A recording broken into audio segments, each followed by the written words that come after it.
Well, good morning, everybody. Reading through a whole bunch of Psalms that I'm not going to name off for you because they're all there in the title. But it is clear from as we read through these Psalms that our Father is definitely sovereign. He is he's sovereign. He doesn't control us, but he's in charge. He's in charge of the whole thing, in charge of all creation.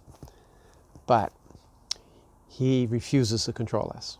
And this is where we get a little confused about things. We keep saying that God is in control. No, I'm in control. Nobody controls me but me. And I have lots of choices, and he's given me those choices. But he's in charge. And what do we mean by he's in charge? Well, he's the one who has defined everything. He has created everything. He's defined it. He's defined the behaviors. He's defined the design. He's defined what is acceptable and not acceptable. He's designed what is holy and what is common. He's designed what is right, what is wrong, what is righteous, what is not righteous. And he's sovereign. Nothing's going to change that. Doesn't matter what you think, doesn't matter what your opinion is on anything, he's the one who decides. He has set those boundaries. He has put everything in its place. Now, I'm in control.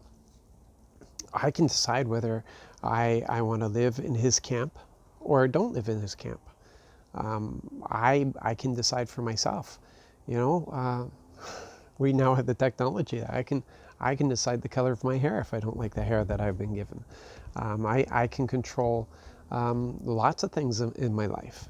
It doesn't mean that it's right, according to our Father, but He's given me that right of freedom, freedom of choice, freedom of control.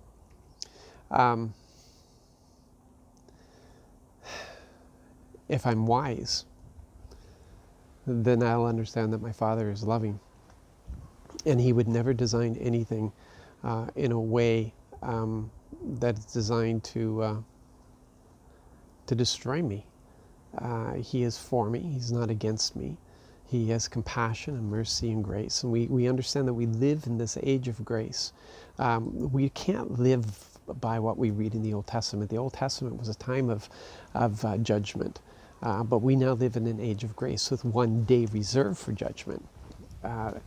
So those who decide not to obey God, they're not at risk of being struck down. Those who decide that they're going to do their own thing, they're not at risk of judgment today.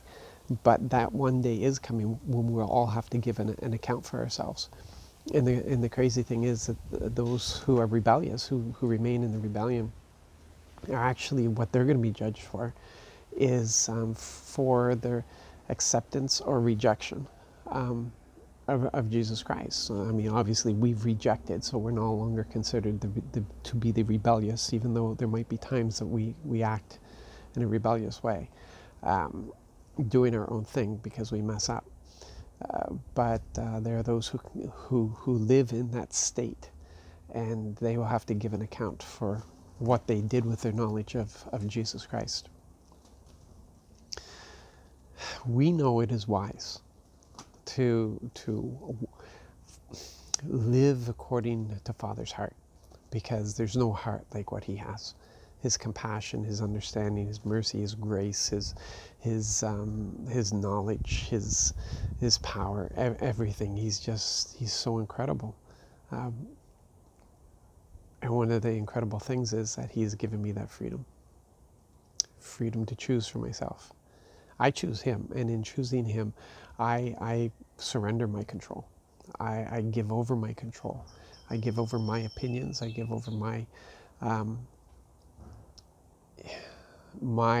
desires, my all those things that would war against His will for me. I just surrender that to Him, and I take on His desire for me, what He wants me to do, and I accept how He's designed things, and I move in His flow, and so I make Him sovereign of my life. I allow Him to have control. But that's a daily thing. That's not a one-off. That's not like, okay, I'm just snipping everything here, and now I have no will, and he can control me as he wants. It doesn't work that way. Every day I surrender, have to surrender myself to him, to walk in the way that he wants me to walk. And I have to listen closely to his instructions and his heart. It's not complicated. When I walk in the Spirit, it's not complicated. When I want to chase after the things that I want, it becomes complicated. So anyway, that's the difference between in charge and in control. I'm the only one who controls me, and I can't control anybody else. The only one I can control is me, and that's the freedom he gave me. So you guys be blessed, be encouraged, pursue that some more. You're going to discover some wonderful things. God bless.